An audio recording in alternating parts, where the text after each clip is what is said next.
I've made quite a lot of factual, researched and informative videos on this channel. So you can trust me when I say that Generation 5 is objectively one of, if not the best generation of Pokemon games ever made, and that's fact.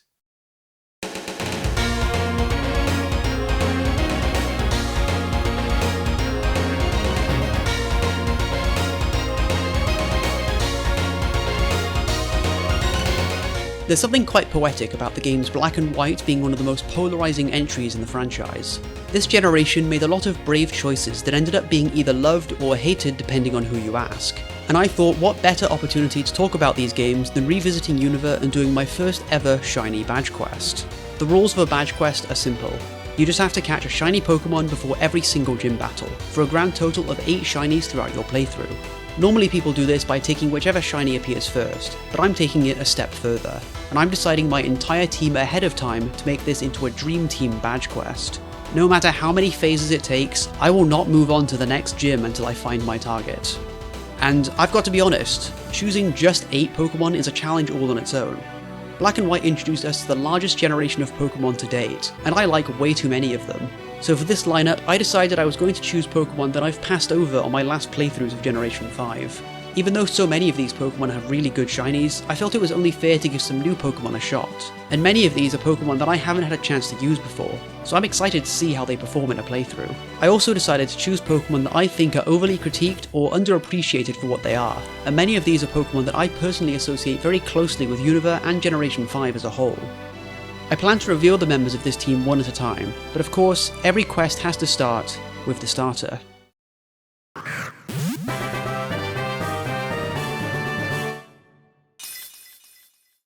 For this one, I'll be taking Tepig. I have used Tepig before. It was my first starter when I played Pokemon Black in 2011, and I liked it so much that I even picked it again in Black 2. But out of the 3 Unova starters, it's definitely the one that gets the least amount of love. In the 2020 Pokemon Popularity Poll, Serperior and Oshawott were voted the 6th and 7th most popular Unovan Pokemon. Meanwhile, Tepig was one of the only 2 starters that didn't have any of its evolution line in the top 30 of their generation, the other being the Chespin line for Kalos. Samurott was also recently given a regional variant with its own signature move, and Serperior has a competitive niche with its powerful hidden ability, whereas Emboar is mostly remembered for being the 3rd consecutive fire and fighting type starter. Or at least, that was the case when I started this journey. To pull back the curtain a bit, I've been planning this quest for a long time. I began writing this script in July of last year, and I did a few hundred Tepig resets here and there just so I'd know what I was getting into, but I decided to hold off on fully committing to this hunt until I had a proper capture card system. And after several months of delays and setbacks, it finally arrived on the 27th of February, which coincidentally was Pokemon Day. And literally minutes after it arrived at my door, I sat down with some friends to watch the Pokemon Presents livestream. Oh my god. Oh, okay, that's not what I was thinking. Seeing Tepig revealed as one of the starters for Legends EA was both a blessing and a curse. I was not expecting this at all, and it was exciting to see that Tepig would likely be getting either a Mega Evolution or a regional form. But when the stream ended, I quickly realised that I wouldn't be able to bring myself to evolve Tepig as part of my playthrough until I knew for certain what it was going to become. Don't get me wrong, I do really love Emboar, but if we were getting a regional evolution, I at least wanted to know what it looked like before I locked in my choice. As of writing, I still don't know what we're going to get in Legends EA, but I'm predicting it'll have something to do with the way Emboar's neck flames make it look like its head has been separated from its body. This is actually an intentional design detail, as Emboar is loosely based on a 3rd century Chinese general who was beheaded, and of course France is historically famous for that method of execution. Regardless, I decided to press on with hunting for Tepig. Unovan Emboar might be lacking in competitive viability or relative popularity, but no one can deny that it has a really cool looking shiny. And as an added bonus, Tepig is also the easiest starter to reset for in Black and White, as you can just spam A all the way from the title screen to the start of the first rival battle.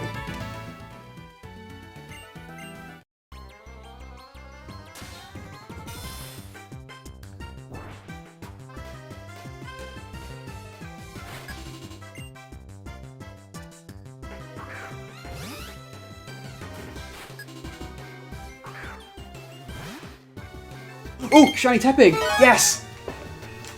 Oh, it's here! 2,344, oh my god. I was not expecting that. Okay, hang on. I gotta get this rubber band off immediately. I do not want to accidentally soft reset. Oh, man, that looks so good. Oh man, I'm So I'm just so stoked, because like I've been waiting to get this like Dream Team quest started for like months, and this is the first step. Getting a shiny starter. Oh man, okay, we gotta actually do this battle now. I've been resetting for like 2,000 of these Snivies, and I finally get to actually attack it.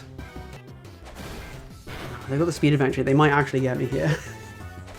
Like, it doesn't matter if I lose this fight, but I mean, you gotta make a good first impression on the rival. I don't think I get a break to even, like, stat check this. I'm pretty sure I have to immediately fight Sharon afterwards as well.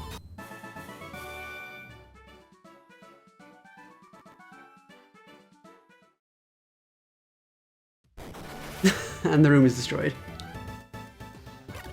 As soon as my counter went up as well, because I went into another battle.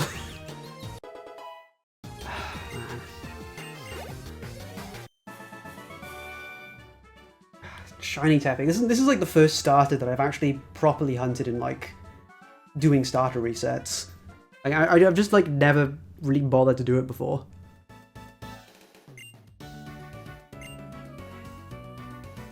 Yeah, me too. Finally a trainer. How the tracks get like on the walls? Okay, we gotta like nature check this as well. I suppose like a physical like nature will be good, but for some reason my mind is going for bold, which like wouldn't be ideal. But let's check. Careful. Interesting. Evidently not careful enough with our room, but that's not the worst nature actually if I'm running for like a physical Embor. But of course Of course, the immediate problem is I might not even be using an Embor for this team, because I can't evolve this until I know if we're getting like a Mega Embor or like a regional.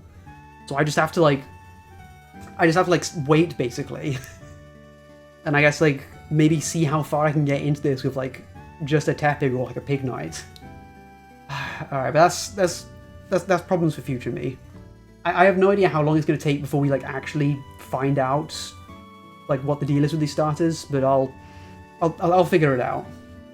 As part of this journey, I'm going to try and build my team using only my shiny targets and any other phases that I find along the way. But I am going to make an exception to pick up an extra Pokemon in the Dream Yard to help us through the first gym battle. While it's not part of my Dream Team lineup, I do feel obliged to say that I think the Elemental Monkeys get way too much hate. These 6 are often found at the absolute rock bottom of popularity polls, and Simicia is even officially recognised as Japan's least favourite Pokemon. In 2016, a vote was held to decide the next event distribution in Japan, so this wasn't technically a popularity poll. But despite that, Mew, Arceus, and every other mythical Pokemon still lost to Greninja, the undisputed Gen 6 fan favourite. And scoring dead last out of all 720 Pokemon was Simicia, who was also given its own Mystery Gift event as a consolation prize. And while they could still be transferred into Sun and Moon, their return in Legends EA marks the first time they've been catchable in any mainline game for almost 12 years.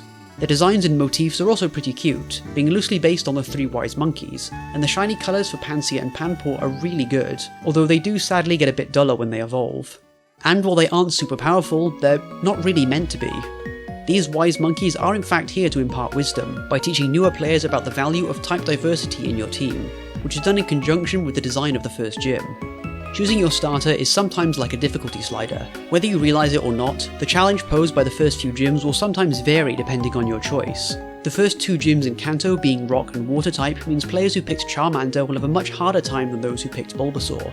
Meanwhile, here in Striaton City, the first gym has 3 different leaders, and they will always face you against the one that has the type advantage against your starter, leaving you free to choose whichever you like most without worrying about making the wrong tactical choice for your playthrough. And to offset this disadvantage, this NPC in the Dream Yard will offer you the Elemental Monkey that is super effective against the gym leader, which is a nice feature, considering that in most regions, water and fire types usually aren't available until later in the game. And since I chose Tepig, I get the option of adding Pansage to my party to help take out Cress and his Panpour.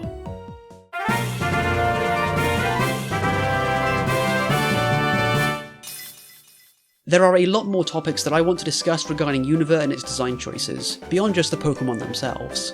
In this video, I want to dive into the music, themes, and mechanics that made this generation really stand out. And as we go back to the Dream Yard, there's one small feature I want to highlight before we move on to our next target. In early generations, hidden moves have always been seen as a nuisance that you have to put up with in order to progress through the game.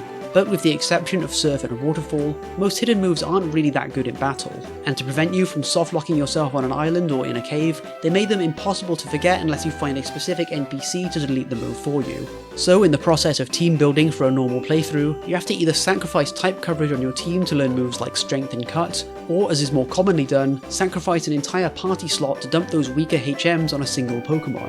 Sun and Moon in Generation 7 would take the first step in abolishing traditional hidden moves, by instead having you unlock access to dedicated helper Pokemon that you could call at any time to assist you. But Generation 5 was already a step ahead, because hidden moves are almost entirely optional in Black and White. With the sole exception of needing to cut down this single tree to enter the Dream Yard, you can go through the entire main story without needing to learn any more hidden moves on your team. As you go through the game, you'll still find several HMs like Strength, Surf, and even the return of Dive from Generation 3. And there are plenty of locations that reward exploring with them, such as finding Cavalion in Mistralton Cave, or the Larvesta Egg on Route 18. But none of these moves are required for beating the main story. And since there's no story progression locked behind needing HMs, these moves can also be used without needing badges. So if you trade yourself a Pokemon that knows Surf, you can immediately encounter Basculin in Striaton City, or go across the water on Route 1 and get jumped by level 30 wild Pokemon.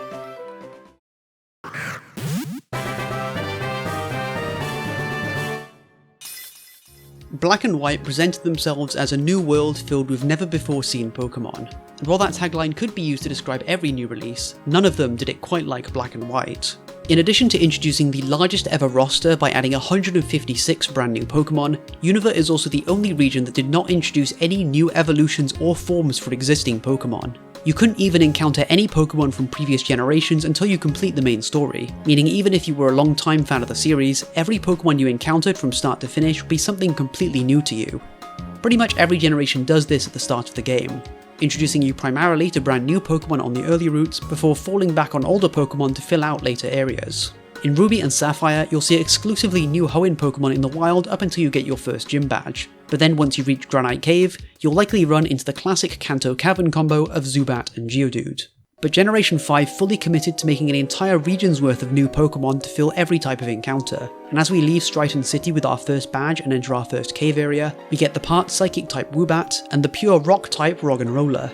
Obviously these Pokemon do share traits with Zubat and Geodude, and that's something I'll talk more about later. But this is one of the many ways in which Black and White tries to give you a brand new Pokemon experience, and what makes Unova feel like its own distinct region with its own identity. And yet, this is one of the things people hated most about these games at the time. There was a lot of backlash from fans who disliked these new designs, and felt like they were being denied access to their old favourites, despite being spoiled for choice with the largest generation ever made. And seeing how Kanto Pokemon have been integrated directly into every future generation since, it seems like Game Freak took this criticism quite seriously. A decision which has ironically also been heavily criticised as pandering and favouritism. Black and White 2 would also reintroduce previous generation Pokemon into most routes, although this was likely planned from the beginning to represent the passage of time between the two games. Bianca directly comments on the influx of new Pokemon as having arrived from other regions, and I think it was also a good way of making Unova's routes exciting to revisit so soon after the original Black and White, in addition to the other new elements of the sequels. Emerald also did the same thing, as if you look hard enough in the areas around Rustboro City, you now have a chance to run into Marill or Abra before the first gym. This small cave area is also where I'm going to be hunting for my next target. Coming in at a base stat total of 280, Roggenrola was the weakest ever rock type when it was first introduced. But when fully evolved, it becomes a powerhouse of immense physical offense and defense. Gigalith was one of the star players on my Sword and Shield team for ranked doubles, and I'm curious to see how well it performs in its debut generation. But as I said before, this cave is also home to Woobats, and I have an equal chance of encountering either one, so be sure to make your guesses on which shiny I find first.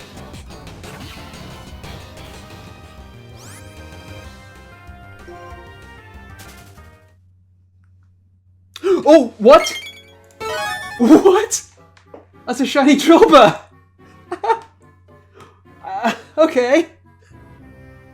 That's an insane phase. What the hell? How did I phase on this? Oh, I'm shaking. I just realized I don't know if this thing has any recoil moves. Okay, this is a guaranteed catch. So get in that luxury ball. Yeah, shiny Trubbish. Oh my god. That's a crazy phase. Yeah, it even fills in shiny on the Pokedex too. That's so cool. Alright, let's see if I can do... I keep forgetting I can do this. Like, I don't have to go all the way back to the Pokemon Center. I can do infrared trading. Goodbye, Patrat.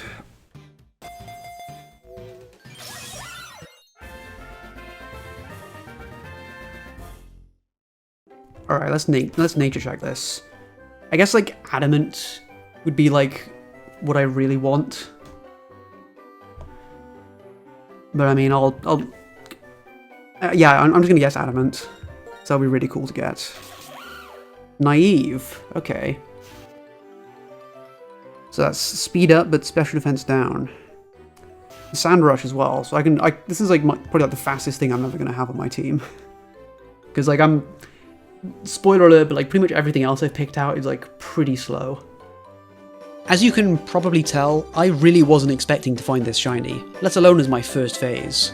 I'm not going to stop and talk in depth about every single shiny phase I encounter, but I also cannot understate how cool this one is. Since Woobat and Roggenrola are both a 50% chance to be encountered, you might be wondering where Drilbur came from, and if you blinked you might have missed it, but this is thanks to another neat mechanic in Gen 5 called Phenomena. While walking around in the region, there's a chance you'll see one of these phenomena suddenly appear. This feature is very useful for level grinding, as Ordino can be found in rustling grass on almost every single route, and awards a much higher amount of experience than other Pokemon when defeated. And in caves like this one, dust clouds are also the only way to encounter Drilbur and Excadrill, but they also have a chance to contain gems and evolution stones.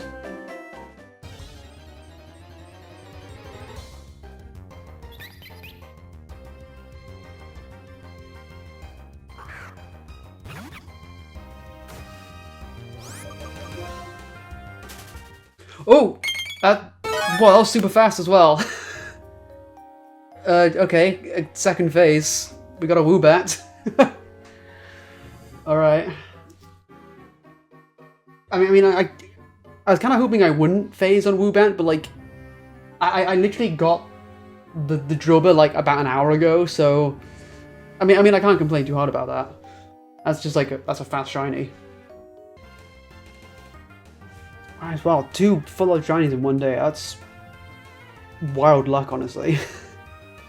Like, I knew this was going to be faster than Tepig because I'm just blasting through encounters now, but that's still, like, way faster than I expected.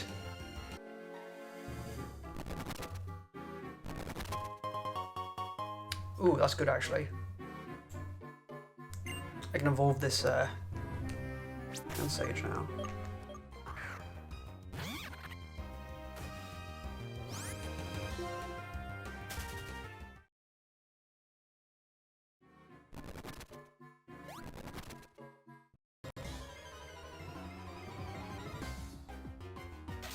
Yo, what?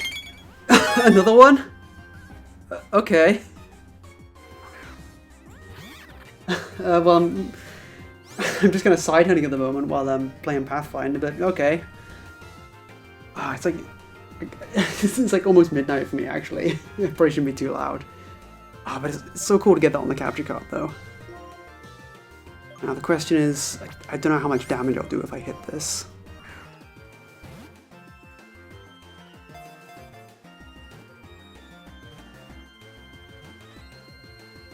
There we go. That was easy. How have I phased on 2 Drilburs? I mean, like, I know I am running into the dust clouds, but, like, it's... the ratio of, like, Drilbur encounters to Woobat and Roggenrola, it's, like, not very high. I'll ning you later.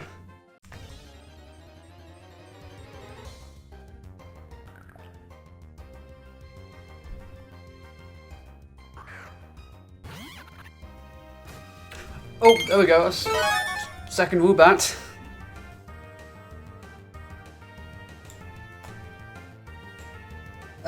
Okay. Wasn't expecting to get like 4 phases into a 50-50, but I mean, that's... I mean, 2 Drilburs, pretty good to see. Also having 2 Woobat, I'm not too annoyed about that, because now I can have one and evolve the other one. If I get a 3rd one, that's when I'm going to start to get a little bit annoyed.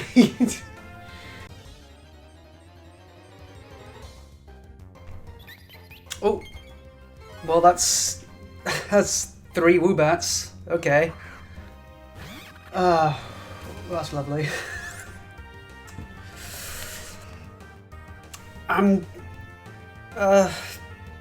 Yeah, 3 Woobats. Oh boy.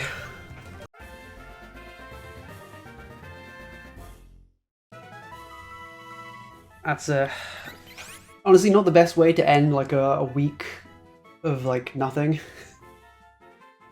I was at least somewhat hoping for maybe like a phase in white too, since I started doing that, but alright. Back to the grind. Okay, this is interesting.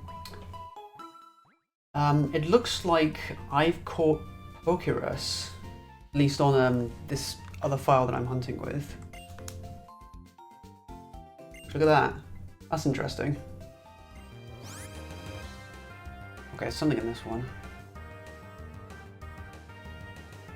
Is that a gold card? Have I actually pulled a gold card finally? Oh, this is going to be such a good one because it's a Pokeball. Yes! Okay, that's insane. Hopefully this is a good omen. Hopefully this means I get Roggenrola today.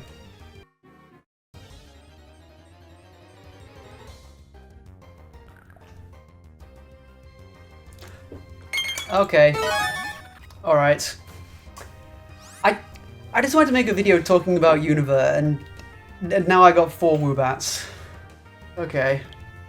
Come on, this is my like white 2 as well. Like this isn't even a 50-50. This is like what, like 30% for Woobats. It's been like a week since my last shiny too. This is not a good sight to see. Might as well. Keep forgetting to change my layout here. That catch. Well, see you next week for my next shiny Woobat.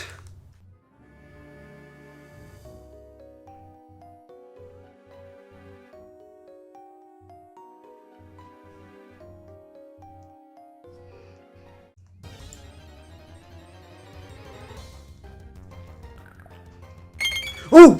Yes! There it is! Roggenrola! Oh, thank you for not giving me another Woobat. And it's on the main game too. Oh, that is perfect. Second phase finally done. I can go get my second badge. Alright. Now, I know this thing, I'm pretty sure it only has sturdy, but I'm so scared to actually hit it. See if I can get you in a luxury ball.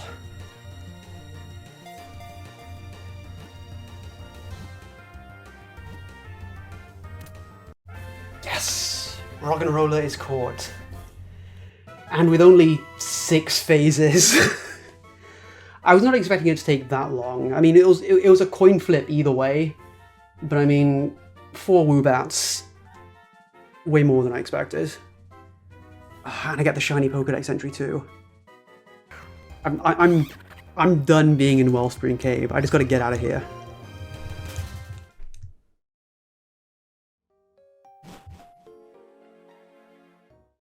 There we go.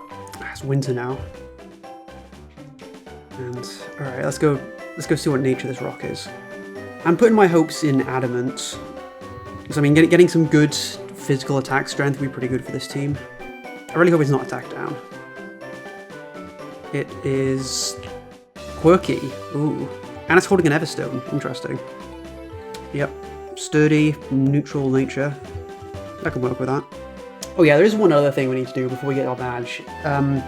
I realised a couple weeks ago that since I'm doing so much running around, I might as well put a Pokemon in the daycare to get some passive experience. So I dropped my Drillbur here like 2 weeks ago, and I'm thinking I might have given it a bit too much experience.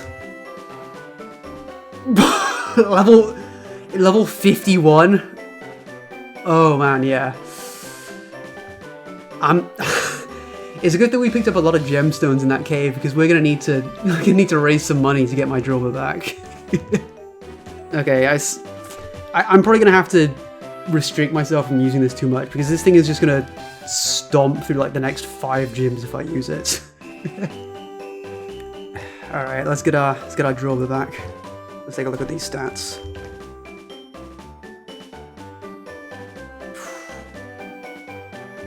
This thing's got Fissure.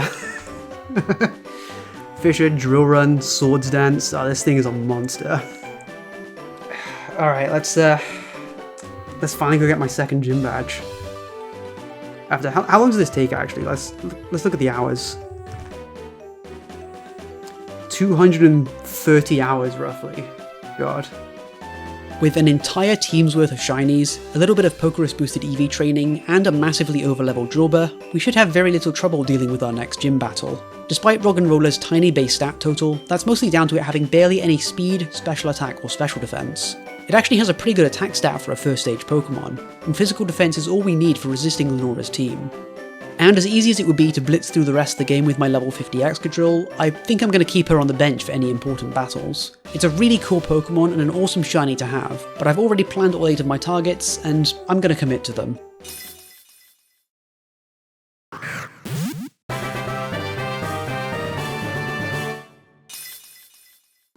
In Generation 7, you can take your Pokemon to the Alola Photo Club and have their picture taken in various iconic locations around the region. But if your Pokemon was transferred up from a previous generation, you have the option of using a special backdrop from its native game instead. Johto Pokemon can stand in the beautiful maple tree forest at the base of Ho-Oh's Bell Tower. Kanto Pokemon can pose in front of the original Pokemon League. Kalos Pokemon can walk the main streets of Lumio City, and Sinnoh Pokemon can sit atop Spear Pillar on Mount Coronet. Hoenn Pokemon get put underwater, which is honestly a little underwhelming. But I'm sure you're wondering what iconic location Unovan Pokemon get. Could it be the top of Dragon Spiral Tower, N's room inside Team Plasma's castle, the PWT, the Entry Forest, Liberty Garden, Pokestar Studios? No. They picked perhaps the most memorable location in all of Unova for those fans who experienced Black and White for the first time in 2011. The little entrance platform at the base of Sky Arrow Bridge. The Nintendo DS gave Game Freak the power to add extra depth and perspective to the world by modelling the terrain and buildings in 3D, with sprites placed over the top for interactable elements like NPCs and items. However, they didn't utilise this new dimension much in Generation 4.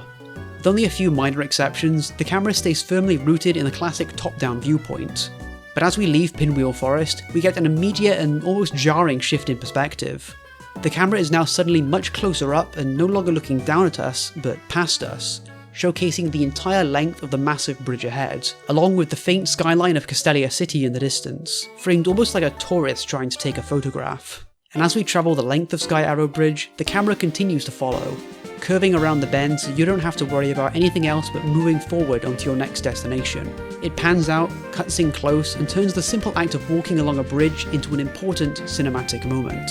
Castelia City itself also continues to take advantage of new camera angles, with the pier-sized street taking a far-out shot that emphasises just how small you are in this massive city, and the quiet back alley between the main streets taking you into a much closer and cramped perspective.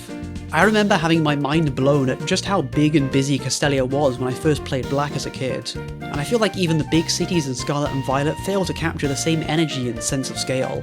Having all these NPCs just walking up and down the main streets, too busy with their lives to stop and talk to you, was a really nice touch to contrast the usual friendly small towns that you pass through. And the streets become even busier during the mornings and evenings when people would be coming and going from work. Castelia doesn't just look big either, there's also a lot to do while we're here, such as filling out surveys and fighting random office workers to evolve Tetrax. We can also get a few valuable items such as the EXP share, Amulet Coin, and the Eviolite, which will make our new Boldore even more defensive for the upcoming gym battles. But we can't get our next badge until we find another shiny, and for that, we're moving on to the route north of Castelia and taking a quick detour into the desert resort. Unfortunately, there's something I forgot to take into account when planning out my team for this challenge. A construction worker is blocking our path on Route 4, and won't let us pass further into the desert until we fight Berg. So I'm just going to quickly get Berg's permission so he can let us pass. And while we can only access the upper areas for now, the Relic Castle is where we can find the next member of our dream team, the spirit Pokemon, Yamask. Much like our last hunt location, we also have an equal chance of running into a different encounter, and while I did consider Crocodile as a potential team member, Yamask won me over in the end, partially due to its incredible silver shiny colour. It's been a common rumour that the colours of shiny Pokemon in early generations were randomised or assigned by some kind of algorithm. And while there's no conclusive evidence to prove it, it's easy to see why people might think this. A lot of Pokemon from the first few generations ended up being shades of either purple or green, or changing colours in illogical ways after evolving, or even ending up with a shiny that's barely any different from its usual colour. For a while, shiny Pokemon were treated as a sort of forbidden secret, never being acknowledged directly by the games, and only rarely showcased or alluded to by events and promotional material. While there is a guaranteed encounter with a shiny Gyarados in Johto, it's only ever referred to as the Red Gyarados. The game doesn't tell you that other Pokemon are capable of having different colours like this, or what you would have to do in order to find them. Diamond and Pearl introduced the first methods of intentionally increasing your shiny chance, but these shiny hunting mechanics aren't explained in-game either, and were left for the community to figure out. But Generation 5 seems to be the point where they finally decided to acknowledge shiny Pokemon more directly, by introducing the Shiny Charm in Black and White 2, an item that will become a staple part of the franchise going forward. And in my opinion, this recognition of shiny hunting also extended to the designs of Unova's shiny Pokemon, as many of them are incredibly distinct and vibrant, presenting unique colour palettes and very few shinies that stick out with the signature neon green of Kanto and Johto. Interestingly, many shinies in this generation feature subtle changes in their evolution lines. While most keep a consistent hue, many shiny Pokemon get slightly darker or lighter as they evolve, even when their original colours don't change. I'm not sure if this was in reference to the game versions being black and white, but to me this definitely confirms that there was human input making these designs, instead of just following some kind of colour theory algorithm. That's not to say there aren't still a few weird outliers, such as Purloin changing from blue to red, or Pidove becoming briefly irradiated before fully evolving, and this recognition of shiny hunting also came at the cost of shiny locks now being implemented on certain Pokemon, entirely preventing them from being shiny hunted. Even now, Victini still hasn't been made available as a shiny, despite being catchable since Black and White's launch day 15 years ago, and Meloetta only just got released as a shiny late last year. But on the plus side, at least Generation 5 was very restrained with its shiny locks, while later games would go on to shiny lock most or all of their legendaries, as well as regular Pokemon like starters and other scripted encounters. I'll be saving that for later.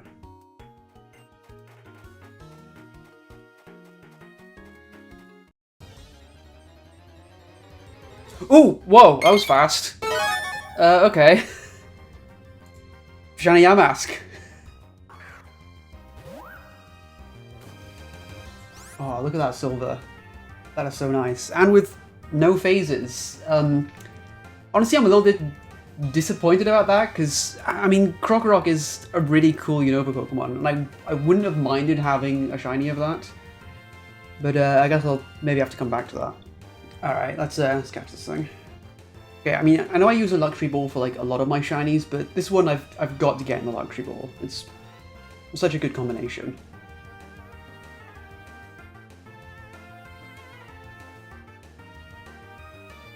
Yeah, there we go. Now I gotta remember how I spell this. This is the name that only like 6 people are going to get. Alright, let's immediately trade this over. Also, ooh, Nature Guess. Okay, well, I mean, I kind of want to get, like, good special attack or, like, special defense on this thing. So it's a pretty... It's got good attack stats, but it's also quite a bulky Pokemon. But, is Sassy one of those natures? It's, like, low speed? I'm just going to get Sassy. I haven't been counting all of my encounters, but I have been keeping track of my game time, and this was only about 6 hours. Which, I mean, compared to, like, the 200 that, like Roggenrola took, it's pretty fast. Alright, let's see that nature. Hasty. Okay. That's, okay, it's kind of the opposite of what I want, honestly. I mean, speed isn't really that useful on this thing, and, like, it has a pretty good defense stat, so taking a hit to that sucks. This is a pretty good color normally, but also I can't wait to evolve it, because the Cofagrigus' shiny is just so good. Also, fun fact, but if you spin your stylus on the sprite, you can make it levitate. Alright, let's go get our 3rd gym badge, which I definitely don't already have. Ghost-type Pokemon have a certain reputation for morbid and creepy backstories, and Yamask is no exception. It's said to be a human spirit that carries a mask of its own face. Yamask weeps because it still remembers being alive, and perhaps Cofagrigus smiles because it no longer does. I'm also a big fan of their unique ability. inspired by the phenomenon of grave robbers and archaeologists succumbing to unexplained illness or death after opening the tombs of pharaohs. Anyone who disturbs or touches Yamask and Cofagrigus will find themselves possessed by a mummy's curse. This overrides their ability, and anyone who touches them will also become possessed, allowing it to spread even after the original host has been knocked out of the battle.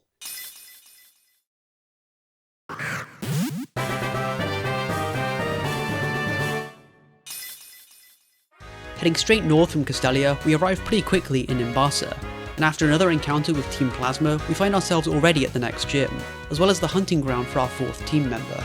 In this part, I'm actually going to reveal 2 more potential targets, as both of them can be found here on the 2 routes adjacent to Nimbasa, and those Pokemon are Solosis and Trubbish.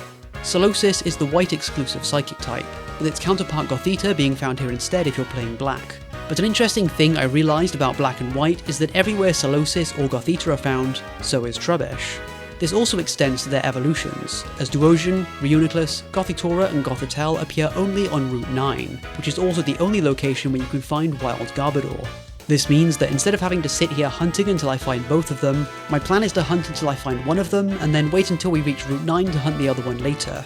These 2 Pokemon being found exclusively on the same routes was just a fun coincidence, but they both happen to tie in with my next point of discussion. Going back to the topic of Generation 5's expansive new roster, a common critique I've seen thrown at the Unova Dex is that certain Pokemon are knockoffs of Kanto Pokemon. And while there's absolutely some parallels, calling them knockoffs is definitely missing the intent behind the designs.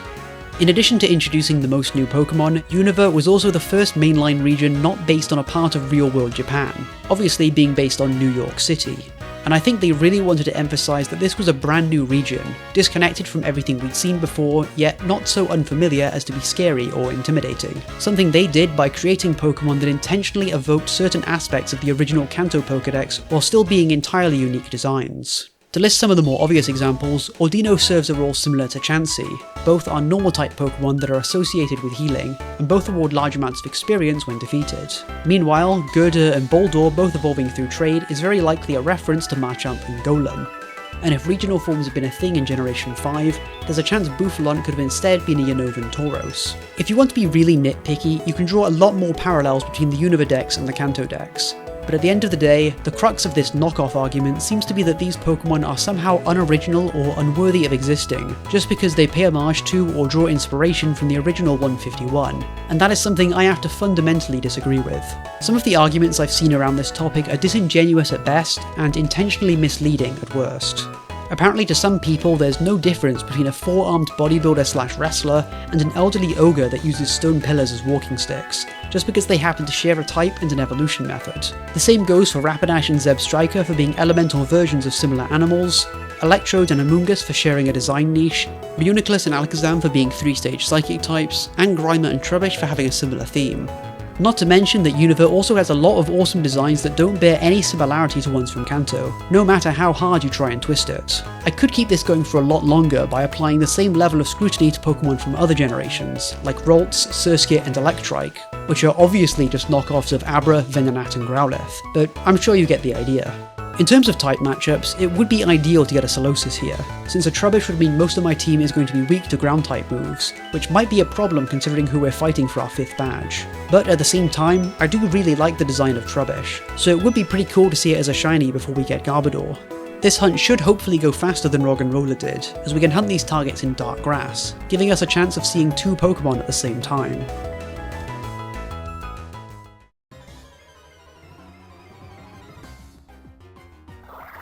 Ooh!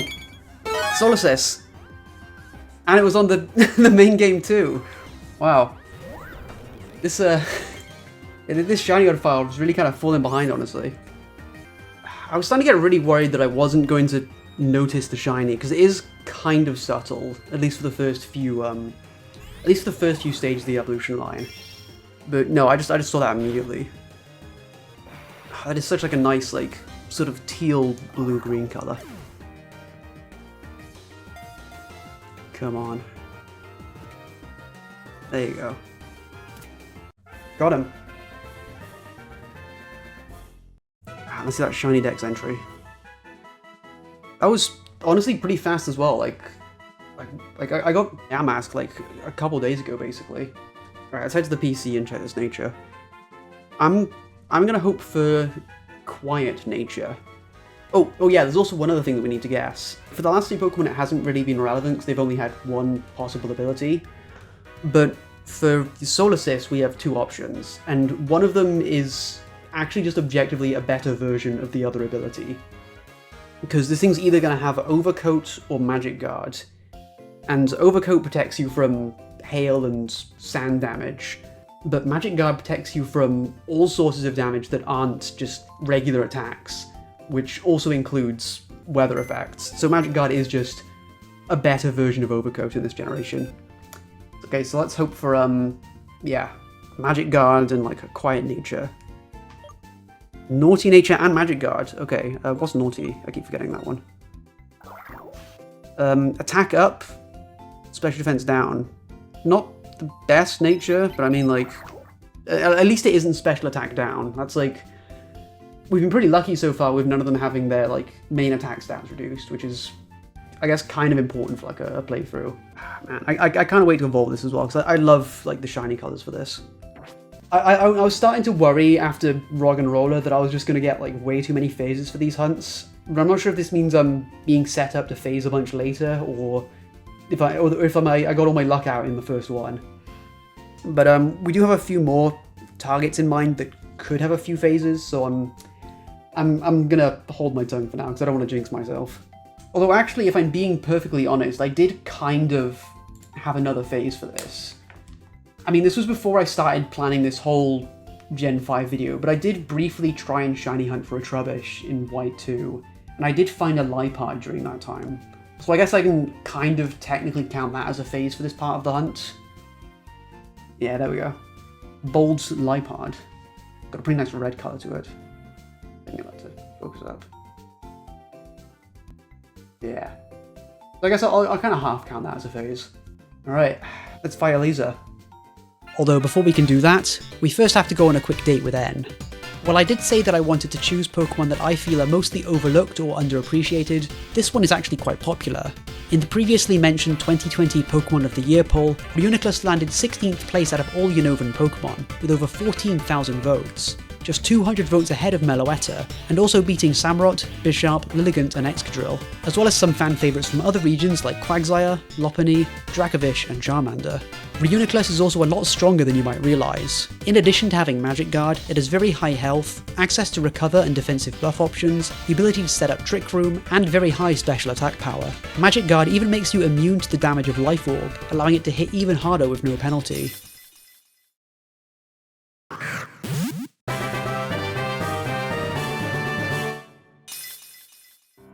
Our next gym is in Drifveil City, which is only a short distance away once we lower the drawbridge. You might notice they put a lot of emphasis on bridges in this generation, with 5 total placed around the Unova region, clearly taking inspiration from the various bridges that connect Manhattan to the rest of New York City. But these bridges are treated as more than just a liminal space to get you from one place to the next. A bridge is symbolic of unity and connection, and whether it's the camera angles on Sky Arrow Bridge, or the focused cutscene of the Drifveil drawbridge being lowered into place, there's a certain gravitas given to these locations that I believe is trying to highlight that point. And to make the symbolism even clearer, there's also a bridge on the Entralink that directly connects you into your friends' games, in a way that feels like a very early precursor to the Union Circle in Generation 9. Before Clay will let us challenge him, we have to go deal with Team Plasma first. And after almost being wiped out by Aliza's Zebstrika, I thought it would be a good idea to do some level grinding to evolve Atonect and Mastermind. Then, with Team Plasma kicked out of the cold storage, it's time to go get our 5th target. Now, I'll let you all in on a little secret. This video was originally going to be a Dream Team quest with only 6 shiny hunts, but as I was planning this out, I came to the realization that I wouldn't have to settle for choosing just 6 Pokemon if I turned it into a badge quest. And as an added bonus, it would give me more space in the video to talk about the things I like about Unova. And for this next target, I'm going to have to do a lot of backtracking. So while we walk, let's listen to some music. I think one aspect that really helped Unova to stick so fondly in people's minds was the soundtrack. Pokemon has always had popular music, even with the limited sound quality of the original Game Boy, but something about the music of Generation 5 seems to have a much larger imprint on the internet than other regions. Most famously, the groovy organ and brass sounds of Drifveil City. You can also often find the themes of Nimbasa and Accumula Town used as background music in many videos online, and not just ones related to Pokemon. Unova was actually the first region where every town had its own unique theme. You might not have noticed this before, but in the Kanto region, Pewter, Viridian and Saffron all share the same music, as well as Azalea and Blackthorn in Johto, Morville, Mossdeep and Rustboro in Hoenn, and Eterna and Celestic in Sinnoh, as well as a few other locations in each of those regions. But Unova's towns and cities all had their own dedicated theme, which I think is what helps cement them as such memorable locations. Sound and music association has often been cited as one of the strongest ways to trigger memories, and the lack of overlap with any other area means you're always going to remember Castelia City's waterfront when you hear that sax melody. There was even version-exclusive music for Oplicid City, since the design is different between black and white.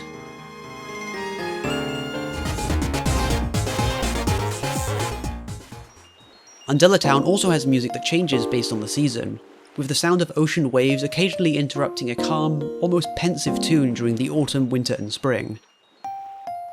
But when summer arrives, it changes drastically into a tropical island calypso with bongo and steel pan drum accompaniments as the town fills with tourists flocking to the seaside. There's also a lot of dynamic music elements that might be easy to overlook. In Akubila Town, the music starts out as only a simple guitar and flute, but if you take a moment to look around, you can find a house with a drummer and a pianist, and if you ask them to play along, they'll seamlessly add their instruments into the soundtrack.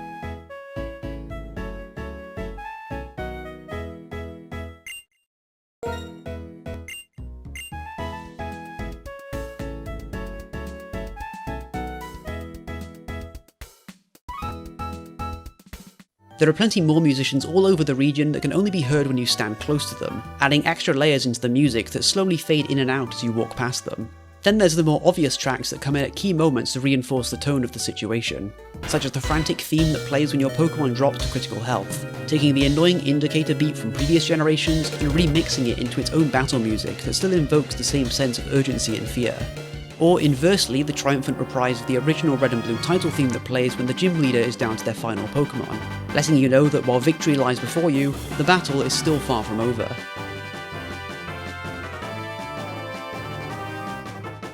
And of course there's the incredible theme of An Unwavering Heart, the beautiful, emotional piano melody that just makes you feel sad in all the right ways.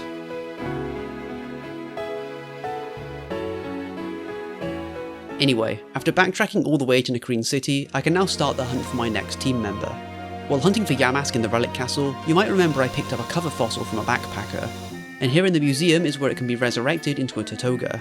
You don't get the HM for Fly until after beating Clay, but there's also nothing stopping you from just walking all the way back to Nacrene City to revive this fossil as soon as you get it.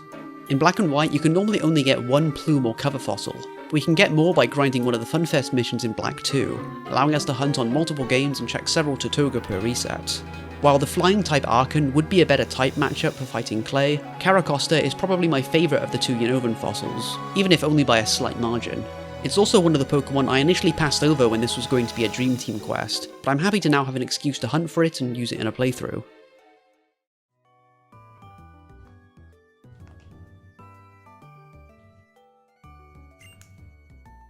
Ooh! That's a shiny! Ooh, hang on, let me... There we go, this method worked. There's a shiny on this one. And I'm going to... I might as well move this card over to the capture card actually before I actually look at it. So if I just finish this last batch, that is 12,900 Tirtouga checks. And no last second shinies on this one. Alright, let me just quickly pull this over and we'll see what nature this is. We get to see the intro for Black now. Good old Reshiram. So yeah, this is the method that I was using on these other games to check. I can just press Y and it immediately opens up the Pokedex form page for Tirtouga. And I can see here that it shows me that I've seen a shiny. Which means one of these 5 is a shiny. Do we get any female ones? That'll be interesting. Nope, all male. Alright, which one do I think is going to be the shiny? This is a fun game. I'm going to guess 5th one. Let's check this one. Nope. Okay, maybe it's the 3rd one. Maybe it's the second one? Yes, there it is! Oh, hang on. I glanced at the nature, it's sassy, okay. But the question is, what ability is it? Because this could have solid rock or sturdy. It is actually telling me that it has a sturdy body, so I guess it's probably got sturdy then. Yeah, sturdy. Speed down, special defense up. Not too bad, honestly. I mean, Tirtouga's also like... Caracosta is already a pretty slow Pokemon, and so is the rest of my team, so that's not really a major concern, honestly. Oh man, this was... I'm just glad that Tepig didn't take almost 13,000 resets, because that was a lot slower than this. I was getting through these at a rate of around 300 an hour, so this still took a while, but not as long as it could have been. Man, I love this colour so much. It's such a good shiny. There we go.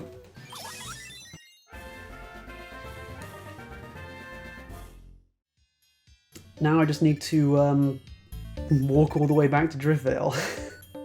Fortunately, I only walked here for cinematic effect. We already picked up a bicycle in Imbasa, and cycling back to Driftvale takes no time at all. And after another quick encounter with the mysterious Ghetsis, we're finally free to go get our 5th badge. While I really love the seafoam green of Tirtouga's shiny, my only complaint is that I really wish Caracosta kept that colour when it evolved.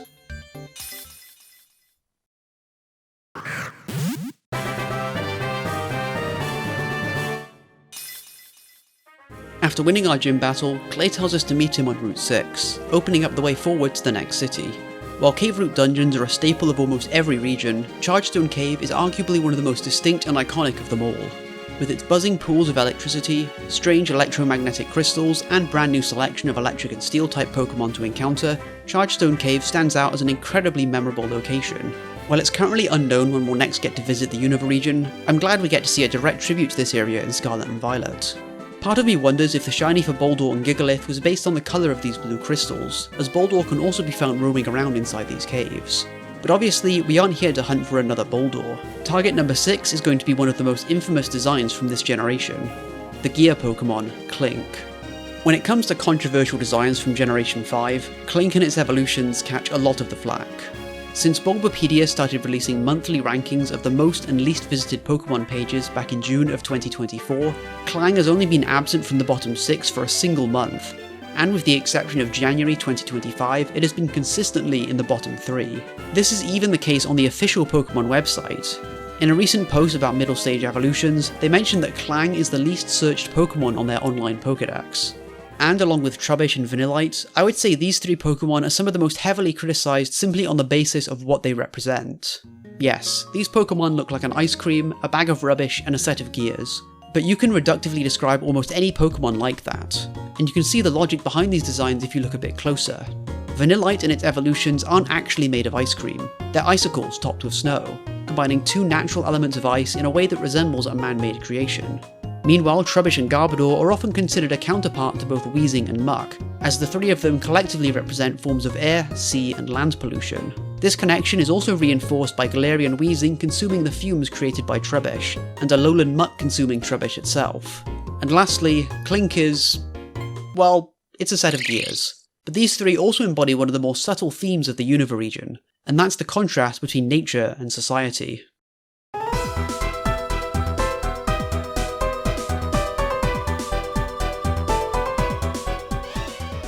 Our very first introduction to Team Plasma is them posing the question of whether it's right for mankind to claim ownership over Pokemon.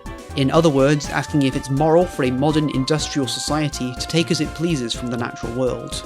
This is a very strong ethical question to pose in the first 10 minutes of the game, and it's one that many people still argue over when dissecting the relationship between humans and Pokemon, often drawing parallels to real-life discussions over animal rights. Of course, this argument is just a front for Ghetsis to try and take over the world, and you almost immediately see Team Plasma for the criminals that they are. But this dynamic of society versus nature, or humans versus Pokemon, and how they've come to interact and live together is one that is pervasive throughout the design of the Unova region. In addition to Opposite City having a different appearance between both games, Black and White also have unique post-game locations. white has a massive tree in a forest full of Pokemon, while in black, this area instead contains a giant skyscraper in a sprawling city full of people. This theme even extends to the main conflict of the story itself, but I'll touch more on that later. All this is to say that these three Pokemon looking like or embodying modern concepts is a clear design choice that also presents that overarching theme. Trubbish was created as a result of human pollution, Vanillite and Vanillish blur the lines between something natural and man-made, and Klink is perhaps responsible for mankind's evolution into its current industrialised state. As we walk through Chargestone Cave, Professor Juniper claims there's no evidence that Klink existed more than 100 years ago, but the Pokedex in Shield contradicts this, theorising instead that Klink is the one that inspired ancient people to invent mechanical gears. This theme also explains the existence of several other Pokemon lines that invoke human elements, like clothing, aesthetics, or man-made objects, and each one presents a similar chicken or egg question as to which one came first. While Joltik and Electros have really cool shinies, I didn't want a repeat of my last cave hunting experience, so I decided to give myself a helping hand by trading myself a Pokemon that has Magnet Pull. This will boost the chance of encountering Klink and Ferroseed, while also reducing the chance of phasing on Boldore. Just for fun, I was also hunting in the Gen 6 Friend Safari at the same time to get some more Unovan shinies under my belt.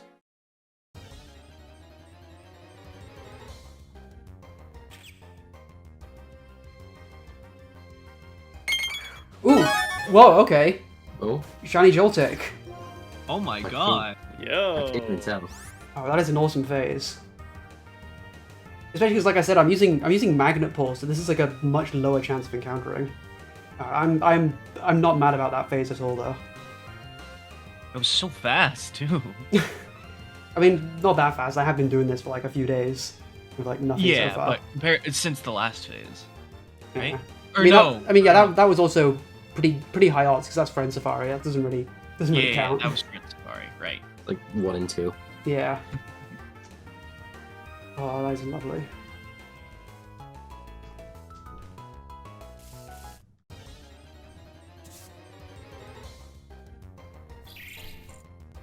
Ooh! That's another shiny Joltik, okay. I was literally just about to go and make dinner, but okay. I mean, a second Joltik isn't too bad, so I can keep one, evolve the other. I'm just a little bit surprised that this is the one I phase on twice. I was kind of expecting maybe a Ferroseed. But, I mean, yeah, I'll certainly take it.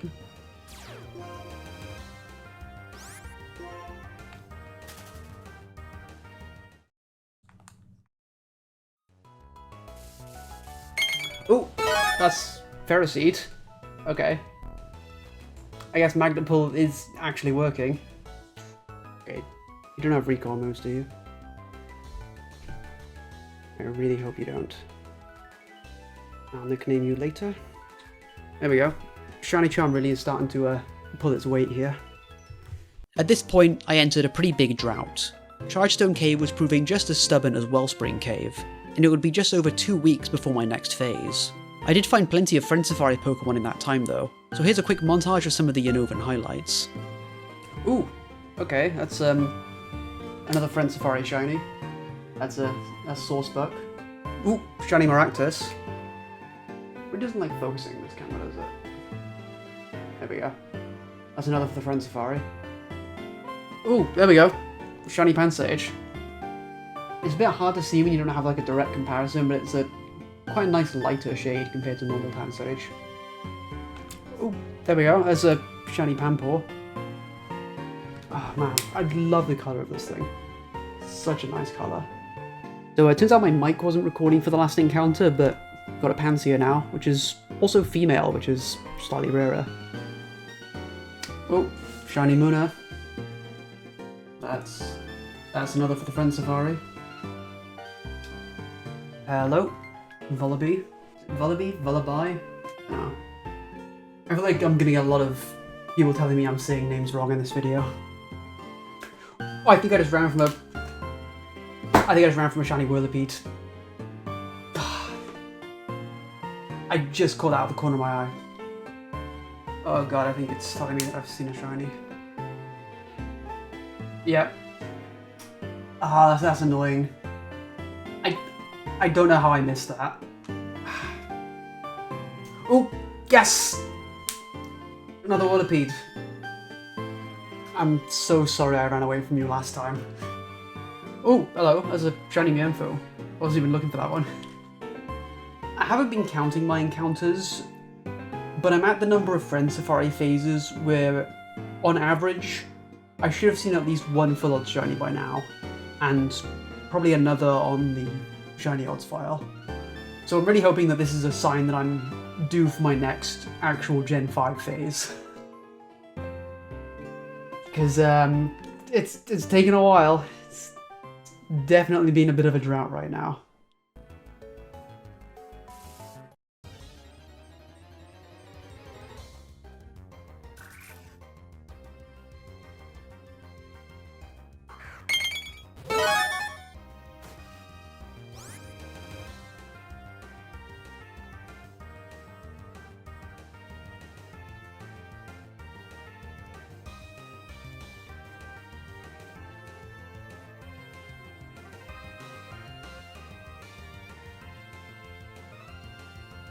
Oh, whoa! Shiny Klink! That took me like I didn't notice that. Oh, that's a really good thing I didn't accidentally run away from that. Oh, finally this phase is over. Oh. Hold it up. I'm a little bit disappointed that main system just did nothing here. This was all on my Y2. I'm focusing on that. You see those lovely golden gears. Sorry, I'm just taking this in. I'm so glad this phase is done. I just got to get out of this cave. I've been catching everything in luxury balls that I can, but I mean this is perfect for it. It's made of gold.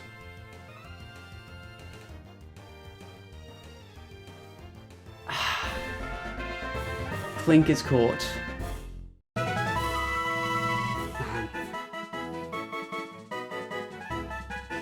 And honestly, not a single phase that I wasn't happy to find, honestly. I've got 2 Joltics and a Ferroseed, and I didn't double phase on Boldor. The exact name that I want to use for this is like slightly too long, so I'm gonna go for a shortened version, and maybe I'll like try and rename it later. For some reason, I usually think of Klinklang as a special attacker, because I just think of it using Thunder and Flash Cannon. But it's actually better as a physical attacker, so getting an Adamant Nature will be pretty good. This is Sirius. Interesting. Just neutral. So that's not bad, honestly, because it means I could use both special attack or physical attack. I just love this gold colour. It's so good. Alright, let's get these traded over and quickly named.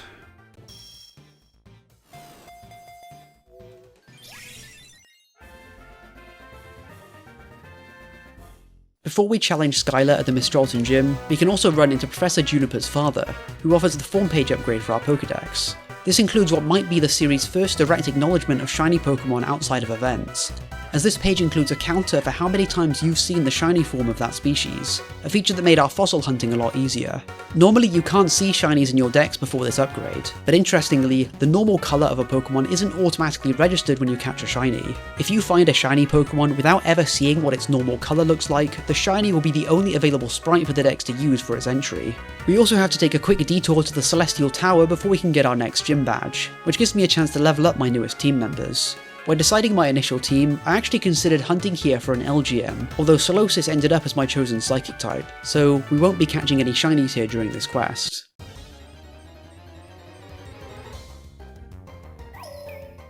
Oh, what?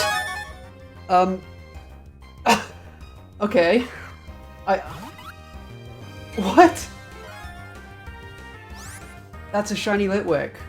Hang on, I gotta... That is a shiny Litwick. I got Klink like, what, a couple hours ago? I've just been EV training and getting ready to go to the gym, but that's a shiny Litwick. I was kind of hoping I'd maybe stumble into something randomly during this story, but I didn't actually expect it to happen. I guess I had it coming after, what, a month of not finding any shinies on this file. I mean, I guess this makes up the Chargestone cave being so grueling. Man. Shiny Litwick.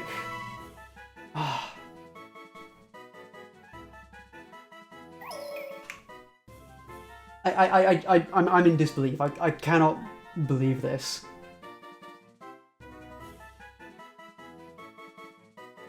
Kind of wish it would have been LGM, but I can't complain about anything about this. That is so cool. After waiting for Storm to learn Rock Slide first, we can finally evolve him into Caracosta, as well as turning my new Klink into a Clang.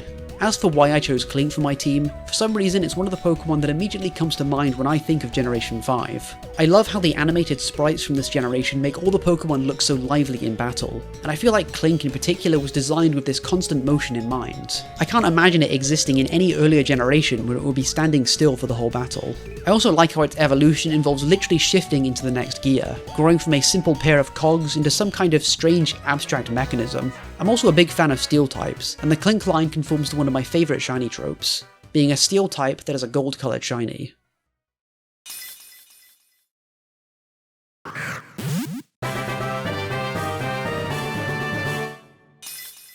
After grinding some more levels on our way through Twist Mountain, we arrive at Issaros City. We can't go any further until we face Bryson and get our 7th badge, which means you know the drill by now. Our access to Route 9 is currently blocked off for story reasons, so Garbodor is off limits. And since we can't shiny hunt for Zekrom, I did consider going into Dragon Spiral Tower and catching a Druddigon to serve as a stand-in for our legendary. Unfortunately, we can't get into the tower either until Team Plasma arrives, and the encounter rate for Druddigon outside the tower is not very good. Plus, I already used a Druddigon on my last playthrough of Black, so instead, I decided to hunt something else that could help with the upcoming Dragon-type gym, the Icy Snow Pokemon, Vanillish. Alongside Caracosta, Vanillux was the other Pokemon that didn't make the initial cut when I originally planned this team.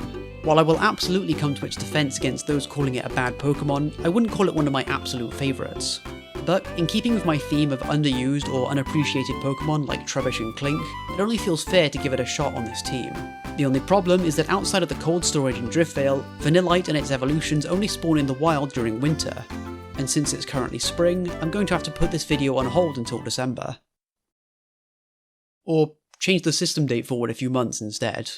Pokemon is no stranger to adding new features that people assume will be a mainstay, only to immediately remove them in the next generation, something they apparently do in order to preserve the identity of each game. And along with the Entralink, Seagear, Rustling Grass, the Dream World, and the Cross Transceiver, the Seasons mechanic was never used again outside of Generation 5. By using the console's internal calendar, the Unova region will experience a new season every month, and with each one comes a whole variety of aesthetic and mechanical changes, many examples of which can be observed in Issaros City during the winter. For starters, the wetlands where you can encounter Stunfisk and Palpitoad are now frozen over, but in exchange, a massive snowdrift appears outside the gym, allowing us to scale the cliff and access this patch of dark grass outside Dragon Spiral Tower, giving us potential double encounters for Vanillish. There's also a house that's cut off by a trench in the other seasons, but in winter we can cross over and take a look inside. This house is home to a very random callback to Johto, as this is the foreign Team Rocket Grunt from the post-game of Gen 2 and its remakes, who has now given up crime and settled down with a family. You can also get a rage candy bar by talking to his wife, which can then be used to awaken one of the Zendarmanitan in the deserts. In addition to the weather and the look of the environment, there are also many other small changes that happen all over the region. While Undella Town is the most obvious example of seasonal music, most routes also receive a more subtle change, with the addition of flute, trumpet, xylophone or bells in the background. And of course you can't forget Deerling and Sawsbuck, who change their forms to match the current season. This is yet another Pokemon that was made unobtainable after Generation 6, but thankfully they made a return in Scarlet and Violet, with all of their seasonal forms being once again obtainable depending on where you are in Paldea.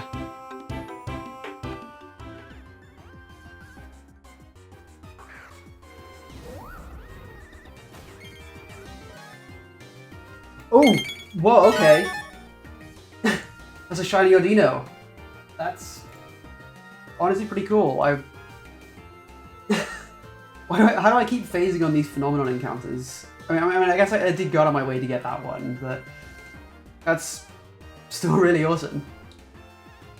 Oh, such a nice purple colour. I could probably get to see this as a Mega in ZA as well. That'll be cool. It's certainly an interesting first phase for Vanillite. Might try and avoid running into more phenomenon from now on though, because I kind of don't want to phase too many on this one.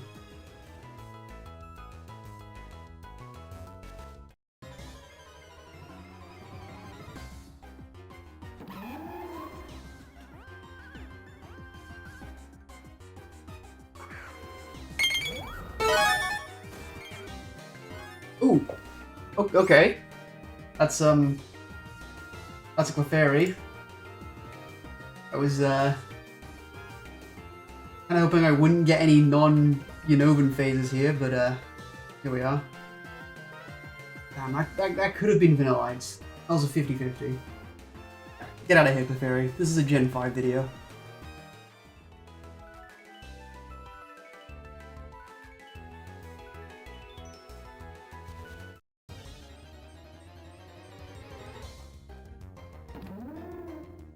Ooh! Shiny Sword's back. Oh, that is cool. I've been kind of droughting a lot on this for a while. I feel like I've been stuck on this one for a while, and I kind of do just want to be done with it and move on to the next one. But Swordsbuck is honestly pretty cool as well. I'll take that. Ooh, oh dear.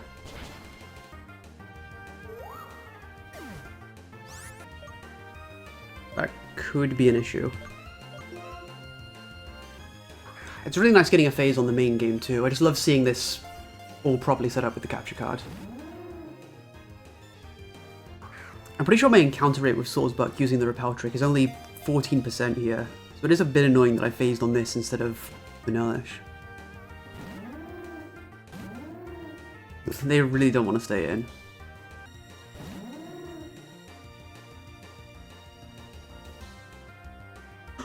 Ooh! Oh no, that is the one that recoils. Oh shoot. I thought that was just like high jump kick. I didn't realize that one also did that. Oh dear. This has brought it to a really good amount of health to catch it, but I still have to catch it before it misses another one of those. Oh dear. Okay, this should be like a 40% chance. Do I keep risking it with the Lottery Balls, or would I just say screw it and go for an Ultra Ball? Oh wait, no, the catch rate is lower because I'm in thick grass. Oh, that explains it. There's still only like a 25% chance with an Ultra Ball too.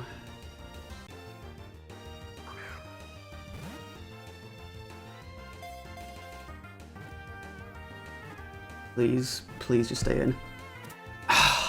Thank you. Yes. Shiny Swordsbuck.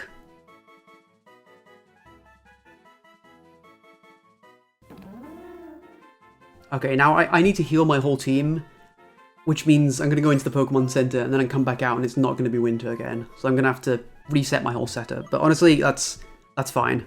Another phase down on the full odds white file. Let's go. At this point, over a month had passed since my encounter with Klink, and having exhausted all of the Friend Safari targets I wanted to do on the side, I finally added another copy of White 2 into the mix, and I was immediately punished for it. Oh, that's another shiny Clefairy. Gotta turn my fan off here. Oh, that's... I'm really not too happy about that. I'm staring down the barrel of another Woobat situation, aren't I? I'm gonna get like 5 of these before I get Vanillish. Oh boy. Alright. Bring this up.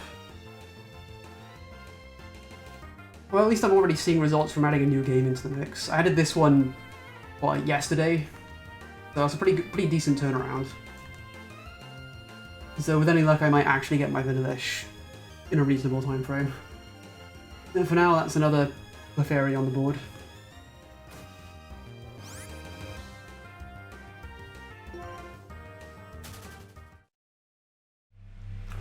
Yes! There it is! Oh, got to turn my fan off. Sorry, it's a heat wave right now. I'm boiling alive here, so this ice cream is it's definitely welcome. Oh, it's a bit of a subtle one, but that's it. Oh, thank you. I'm done with Vanillish. There we go. A lot less fuss than Swordsbuck was. Alright, let's get everything over to the main game and take a look at this. Alright, so we got, Naive Swordsbuck, Careful Clefairy, Sassy Ordino, Lax Clefairy, and Mild Vanillish. Okay. Defense down, special attack up. Not the worst. We can definitely make use of Ice Beam here. This is also going to be a bit over-leveled compared to the rest of my team, but it is whatever. I'm probably going to do a bit of grinding before the 8th gym anyway. It's not going to make a huge difference. Alright, let's do some EV training and get our 7th badge. And then we can finally go and do the final part of this hunt. I'm so excited. Since they were already caught at a high enough level, I decided to evolve Flake into a Vanillish right away. While it does have a base stat total on par with heavy hitters like Annihilate, Swampert and Noivern, it's mainly held back by its moveset, being limited to mostly ice and normal type moves. Speaking of moves, I also decided to take a quick detour back to Route 1. Now that we have Surf for real this time, we're ready to head to Route 18, where we can pick up Waterfall for Storm. And with a bit of help from our surprise Litwick, we have very little trouble taking out Bryson's gym and finally getting the 7th badge.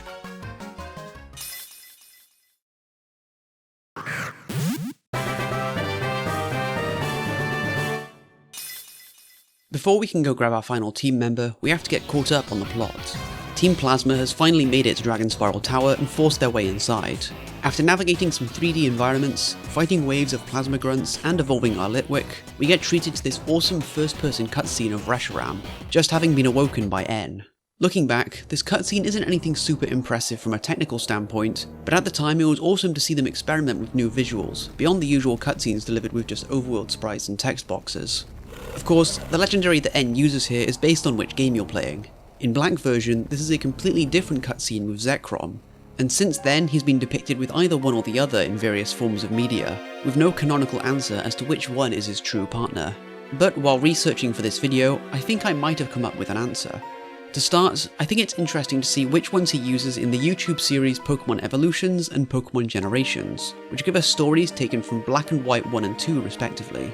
In the plan, we see the plot of Pokemon Black recounted from Ghetsis' perspective, how he adopts N and encourages him to pursue ideals, shaping him into the so-called hero worthy of awakening Zekrom, with the episode ending right as N is about to face off against the protagonist in Team Plasma's castle. Up until that point, N is pretty much entirely under Ghetsis' control. He's been questioning his ideals throughout the game, but it's not until you beat him in that final fight that he finally concedes and realises that the worldview Ghetsis made him believe in was wrong. And in The King Returns, we see the climax of the sequels, where N is now free from Ghetsis' control and has been following his own path, trying to reform Team Plasma into the genuine force for good that he believed it was meant to be. But when N arrives at Giant Chasm to save Kyurem from Ghetsis, he arrives not on Zekrom, but Reshiram. It could just be a case of using the classic light and dark visual to demonstrate to the casual viewer that this N is an antagonist and this N is a good guy, but I think there's more to it than just that. While the legendary duo are presented as embodying the separation of truth and ideals as part of the main story, these are pretty abstract concepts, especially when compared to other legendary pairs that represent much more concrete and obviously contrasting elements like land and sea, past and future, or life and death, and that's actually part of the point. Truth and ideals aren't meant to be polar opposites. The mythos of the Unova region is built on this idea that they cannot coexist, but that's literally where Reshiram and Zekrom came from in the first place. They were once two parts of the same being, but it was the disagreement of two brothers that forced it to separate. They couldn't agree on whether their new world should be black or white, when in fact it was the power of both that helped them create it in the first place. Much like the yin and the yang, another concept that inspired the design of Zekrom and Reshiram, these two forces cannot exist without a bit of the other. However, I think there is still a contrasting concept that Reshiram and Zekrom both embody, and that's the theme of natural and modern worlds that I mentioned earlier. These legendaries get their second types from representing different forms of energy, with Kyurem being ice to represent absence and a lack thereof. And with White Forest and Black City in mind, it seems very intentional that the wild, natural fire was chosen for Reshiram and controlled, artificial electricity for Zekrom. Pokemon Generations and Pokemon Evolutions were two separate series that released 5 years apart, but I couldn't help but find it interesting that they chose for N to have Zekrom when we see everything going according to Ghetsis' plan, and Reshiram in the episode where N is standing up for his own beliefs. In short, I think Reshiram is thematically the best fit for N's character, both as a symbol of truth and an embodiment of the natural world. But given the events of the first game and how he was raised by Ghetsis as part of his plans, it does make more sense that he would end up with Zekrom. When N awakens the legendary dragon, he absolutely has conviction and ideals that he strongly believes in, but they aren't really built on truth. N only believed that Pokemon didn't want to be with humans because Ghetsis intentionally exposed him to Pokemon that had been mistreated and abused. The truth he thinks he's fighting for is a straight up lie that was fed to him. In fact, the entirety of Team Plasma as an organisation is built on that lie. Their public appearance as a face for Pokemon liberation is a front for Ghetsis to create his ideal world where he's on top. So it would be pretty bold for him to send N after a Pokemon that supposedly embodies truth, and one that allegedly raises the kingdoms of men consumed by lies and greed. Something interesting about N is that after your first few encounters, he starts encouraging you to challenge him, goading you to collect gym badges to become stronger, and even telling you to find the other legendary dragon. While it might seem counterintuitive for N to be telling you this, it's actually a key part of Team Plasma's grand plan. They see the legend of the region's founders not as a cautionary tale, but as a prophecy that needs to be reenacted. At the end of the story, the two kings stop fighting because the dragons are evenly matched, and after their sons end up destroying the region by reigniting the war, Reshiram and Zekrom are sealed away in the form of the Light and Dark Stones, only to awaken when a worthy hero needs them most. But what if one of those brothers had been victorious? Surely he would have earned the right to rule over Unova. And so Ghetsis built his castle, formed an army of loyal knights, crowned a king, and raised him to be worthy of pulling the swords, or in this case, the dragon, out of the stone. With all of this power, they could try and take over the region by force, but if their king can slay the other dragon, the people might even follow him out of their own free will. So now all they need is a second king. Someone capable of awakening the other dragon, but not experienced, prepared, or strong enough in their convictions to actually win.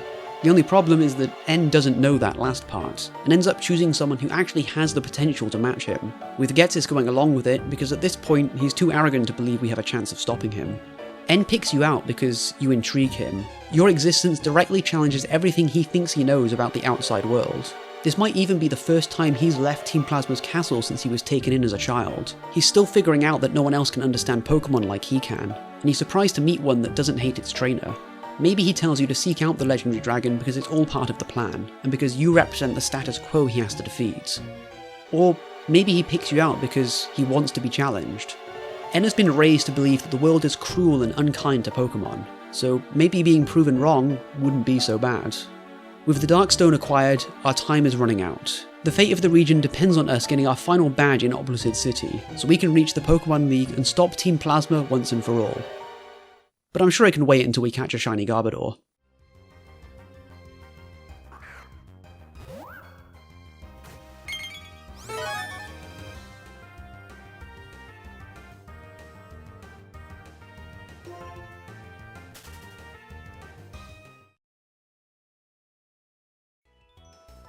Oh, I just ran away from him, you know, I just saw that. That's... Well, I mean, I got this far without failing anything, so that's not too bad. Man, that would have been so nice to have. Oh well, at least it wasn't Garbodor.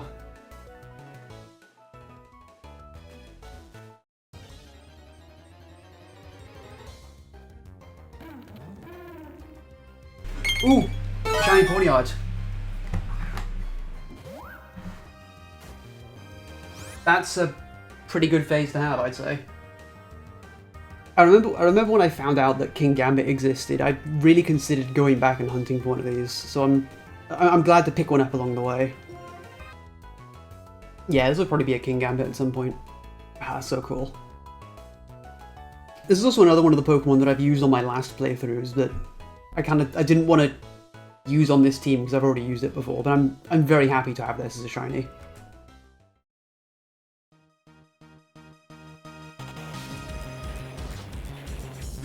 Yes! Shiny Garbodor! We got it! I mean, I don't know, yes, I still have to catch it, and seeing how dark grass is, that's not entirely guaranteed, but I'm not gonna jinx it. Oh yes. Shiny Garbodor. That's it, the entire team has been assembled. Now, get in that luxury ball. Only the absolute best for my bag of trash. Got it in one.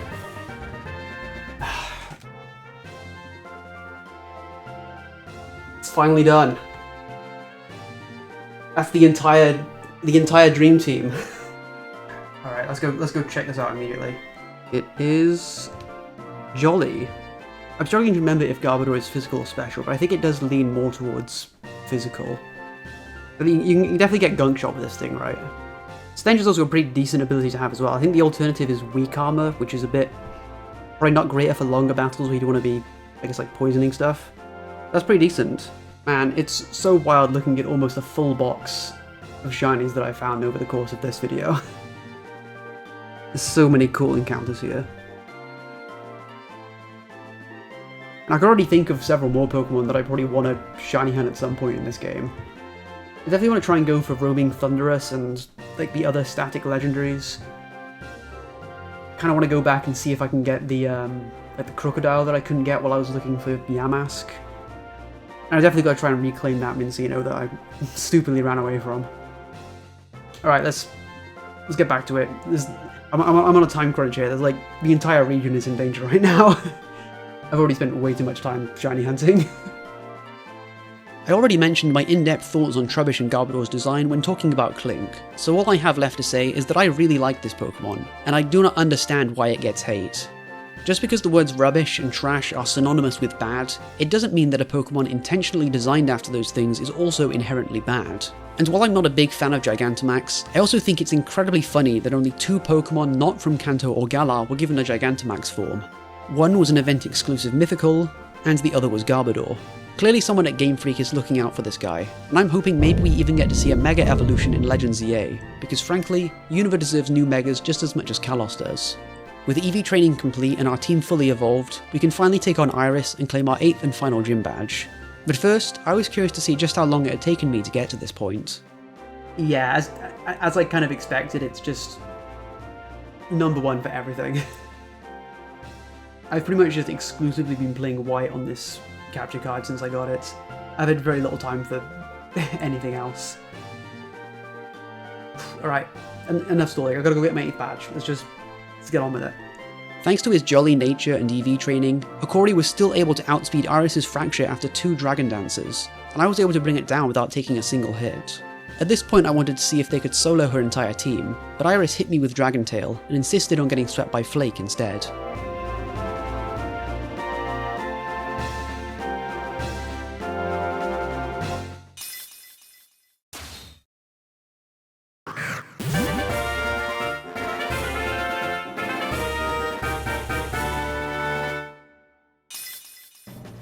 With 8 shinies and 8 badges, the path to Victory Road is open.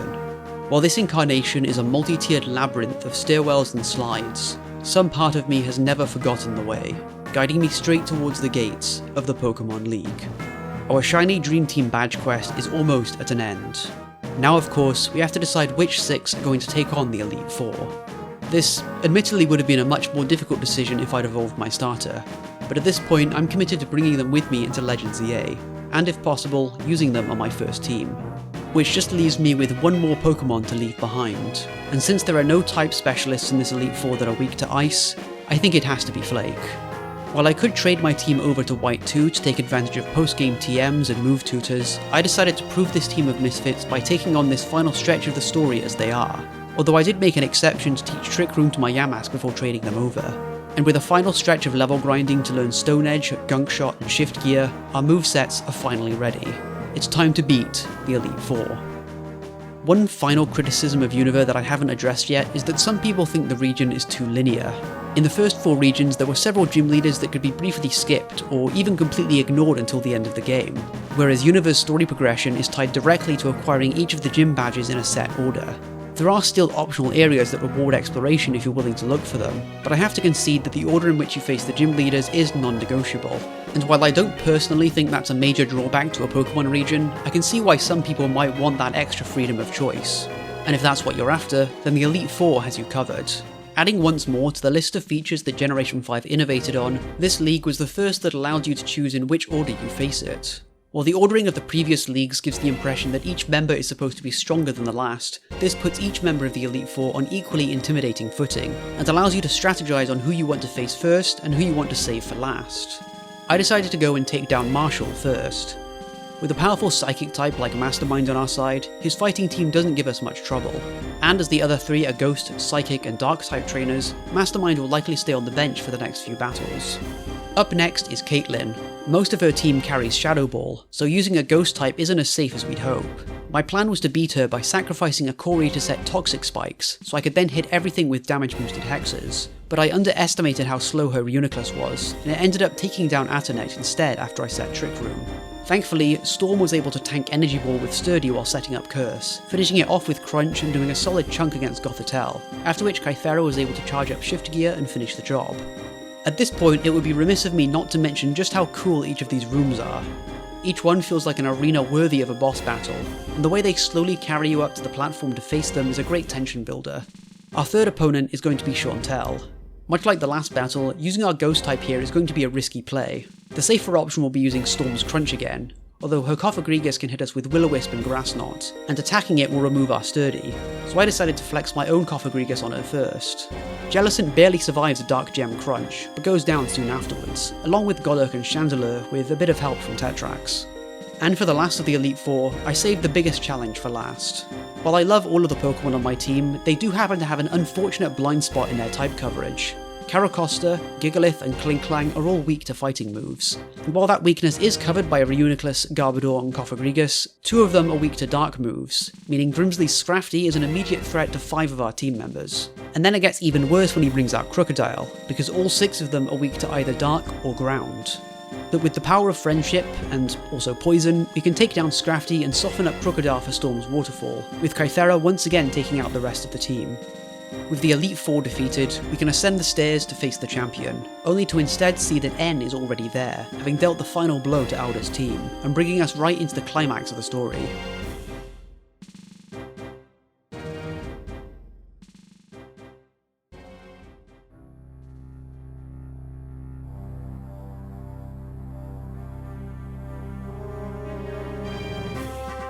When I first played through this game as a kid, I remember this twist being insane, as it completely subverts your expectations of the Pokemon League format, throwing you right into the final leg of the story when you're expecting to fight the champion.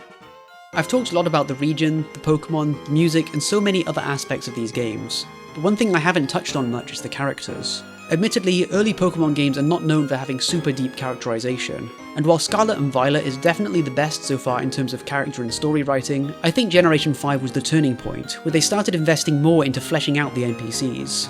Even if it was just a few small moments that were dedicated to the development of your rivals, or the gym leaders taking an active role in the story, it did a lot to make the world feel more like it was actually lived in, and not just a backdrop for your own personal journey. Interestingly, the only gym leaders who we have no interaction with outside of their gym battle are the trio of gym leaders in Striaton City. They also just so happen to be the only gym leaders who don't show up to fight the sages of Team Plasma, and this is clearly because Chili, Cress and Silan are actually the true identities of the Shadow Triad. Anyway, with the mighty Zekrom awakened and then immediately shoved into a box, we've at last reached the grand finale. We've crossed paths several times throughout this journey, and now it's time to face off against what might be my favourite character in the entire series. Ghetsis. The theme of the natural world versus the modern world that I touched on earlier is something I initially came to realise when comparing the aesthetic differences between black and white. As a kid, I originally thought it was more of a past and future dynamic, thanks to Oplicid City looking like an old village in white and a futuristic city in black. But as I looked more into it, this theme went much deeper than I realised, and I think it's embodied not just by Reshiram and Zekrom, but also by the conflict between Ghetsis and N. Ghetsis is a man who wants to dominate and impart his will over the world, seeing Pokemon as either tools to help him or objects to hinder him, whereas while N is also human, allegedly, his connection to the natural world over the modern one is pretty apparent. He was raised by wild Pokemon in the forest before Ghetsis found him, and he has the ability to perfectly understand and communicate with them, claiming it's more comfortable for him than talking to other people. Not to mention that his name literally stands for natural. In the 4 times you battle him leading up to this final confrontation, he has never used the same Pokemon twice. His team was always made up of Pokemon that were native to the area where you find him. Even the Klinklang on his final team can't be the same as the Klink on his 4th team. By using the memory link function in Black and White 2, you can see the flashback of N releasing his Pokemon after your battle in Chargestone Cave. After which, it's possible to find and catch every single one of the Pokemon he used in those first 4 battles, each one at the same level that he used them, and with maximum friendship. N isn't a Pokemon trainer. He only ever battled us in order to better understand the bond we have with our partners, an experience that directly challenges his worldview, and eventually leads him to accept that Pokemon can happily coexist with people. And as soon as we win our fated duel and foil Team Plasma's prophecy, we quickly see how Ghetsis doesn't even consider N to be a person. calling him a warped, defective boy, a freak without a human heart. And even Masuda himself has suggested that N might not have been born to human parents. And now we get to the actual final battle of the story. You've already had your expectations of the Elite Four subverted by fighting N when you expected Alder, but now you're fighting a completely different boss immediately afterwards, making this fight incredibly scary for a blind playthrough. And just like with N's team, you have no idea what to expect. It's not exactly hard to figure out that Ghetsis is the real mastermind behind Team Plasma, but unlike other evil team leaders who usually battle you once or twice leading up to their final showdown, Ghetsis kept his hand close to his chest. Going into your final battle with Cyrus or Giovanni might be scary, but you can find confidence knowing you've faced them before and come out victorious. Ghetsis offers you no such hope. As much as I like N for being an interesting character, I love Ghetsis for just being an absolute monster, and I think he's by far one of, if not the most evil character that Pokemon has ever thrown at us. You can argue that if Team Galactic, Flare or Aqua had succeeded in their plans, the world would be much worse off than if Plasma had won. But there comes a point where evil schemes become so comically absurd, it's hard to actually judge them seriously because you have no conceivable frame of reference. You don't know anyone who's tried to drain the entire ocean or rip open wormholes to a dimension full of alien monsters, so it's hard to actually judge those ambitions in any serious manner.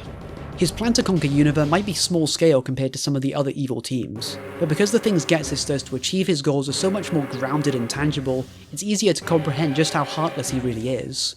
N is basically his son, and look at the things he says the moment he no longer has any use for him. By Black and White 2, he even goes as far as directly attacking you with Kyurem, and his Rainbow Rocket counterpart is just as bad. All of the Rainbow Rocket leaders come from alternate universes where their master plans have succeeded, and they all seem pretty content to just let you walk away when you defeat them. After all, losing to you means nothing to them. They already got everything they wanted. But not Ghetsis. Ghetsis wants everything, and Ghetsis cannot lose. Instead of conceding, he strikes Lily to the floor and makes a threat on her life if you don't surrender, believing he can manipulate Giovanni just like he did with N, and use him to rule over the entire multiverse. And considering the fact that this is meant to be a version of Ghetsis that won and achieved his ultimate goal, how do you think he ended up with Reshiram or Zekrom from that timeline? Because there's only one way that makes sense to me, and that involves N no longer being in the picture. I'm just saying, there might be a reason why his Hydreigon has moves that are super effective against everything on N's final team. Perhaps he was so keen for us to battle N, not to fulfill some ancient prophecy of heroes fighting for truth and ideals, but simply because he wanted someone to soften him up first. Speaking of his Hydreigon, it's a well-known fact that in Black and White 2, it's the only Pokemon in the entire series that has been intentionally coded to have the lowest amount of friendship. Even other evil team leaders have been shown to at least care for their own Pokemon in some way or another. Consider the fact that Cyrus, a man so emotionless and disconnected that he was willing to erase the entire universe, was still able to evolve his Golbat. Every time I think I've learned the most insane thing about Ghetsis, I learn something completely new that's somehow even worse. In the Adventures manga, he crucified the gym leaders. I'm not saying that in a figurative sense, as in he destroyed them in a battle or something. He literally crucified them, on crosses as a show of power. What a maniac. In addition to dressing like some kind of high priest or cult leader, with piercing surreal eyes along his robe, his battle theme is extremely reverent, with a choir of voices chanting his name, and booming drum hits that bear a lot of similarity to the theme of Arceus, making it incredibly clear that Ghetsis may as well see himself as a god among men. Speaking of Arceus, in the post-game you receive the signature held items for Dialga, Palkia and Giratina from the Shadow Triad, given to you on behalf of Ghetsis. I never really considered the implication of this before, but the fact that Ghetsis had these items lying around might be suggesting that rewriting the universe and literally becoming god of a new world was his backup plan. There are still plenty of questions unanswered about this character, like what happened to the right side of his body. His right arm is almost always tucked away in his cloak, and is only ever seen in the opening sequence of N's coronation, where it appears dark and discoloured. And according to his concept art, the eyepiece he wears might be covering some kind of scarring around his right eye. Looking at his sprites and in-game models, the right side of his mouth doesn't seem to open properly either. Partial paralysis of one side of the body is sometimes seen in people who have suffered from strokes or other conditions that affect one side of the brain, although the scarring and discoloration on his arm leads some people to believe that he was attacked by something, potentially his own Hydreigon as a result of treating it poorly. But I think the more simple explanation is in the symbology of left-handedness. In almost every culture throughout human history, left-handedness has been stigmatized through religious or superstitious beliefs. Depending on the context, the use of the left hand has been seen as unlucky, rude, unclean, or even unholy. In many countries, left-handed children used to be punished and forced to write with their non-dominant hand, a practice that continued far into the late 20th century. Even the English word sinister is simply the Latin word for left. Take another look at the robes that Ghetsis wears. His right side is primarily gold, as if embodying light, while his left side is deep purple, like shadow. He masquerades as a man who champions balance and harmony between the worlds of people and Pokemon, but his true ambition is one-sided. Beneath his cloak, under his eyepiece, behind his smile, there is nothing righteous about him. And with 650 hours and 23 Shinies caught, my Pokemon White badge quest finally draws to a close. Of course, we still haven't actually beaten the real champion yet, and the post-game rematch makes the entire Elite Four significantly stronger, but post-game movesets and a bit of level grinding should make for smooth sailing on our victory lap. Considering that this was the final generation to use 2D sprites before the switch to 3D models, and the last games before the introduction of region-defining battle gimmicks like Megas or Dynamax, it's no surprise that some people consider Generation 5 as the pinnacle of the classic Pokemon formula. The final result of 16 years, 16 games, and 4 generations, culminating in the perfected ideal of a Pokemon game. But at the same time, it's hard to understate the negative reception when Black and White first came out. Since the release of these games 15 years ago, I've seen complaints about the region, the Pokemon, the animations, the story, and just about everything you can think of. More people have come around to these games in recent years, but don't let anyone convince you that Generation 5 has always been a beloved part of the franchise. I was only 10 at the time, but I can still remember the general sentiment towards these games being cynical and negative. They received good review scores, sure, but even the reviewers couldn't resist taking cheap shots at Trubbish and Vanillite, or bemoaning the lack of recognisable Kanto Pokemon. If you don't like Generation 5, then I'm grateful that you gave this video a chance. And even if it didn't make you love Unova, I hope it at least demonstrated why there are people like me who do. Making this video was hard. Not because of the shiny hunting, and certainly not because I don't love these games. I'm not really a critic or a reviewer. I'm just someone who really likes Pokemon, and I had to find a way to put those feelings into words and justify them, beyond just saying that I think these games are cool and awesome and fun. And I'm so glad that I did, because I've learned a lot about Generation 5 in the process, which has only made me appreciate it even more.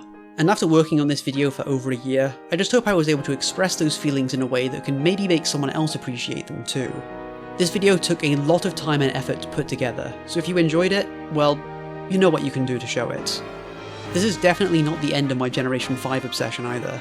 I already have my eye on plenty of extra shiny hunts and post-game content to dive into, so be sure to subscribe or join the channel if you want more. It's not always black and white, but your heart always knows what's right. Thanks for watching.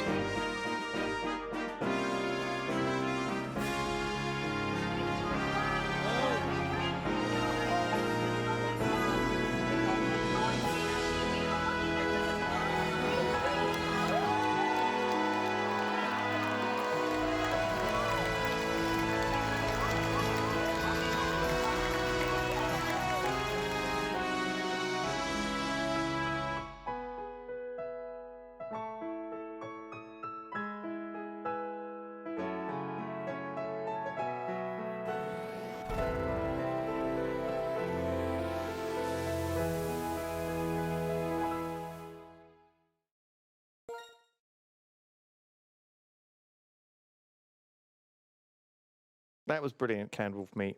Very much enjoyed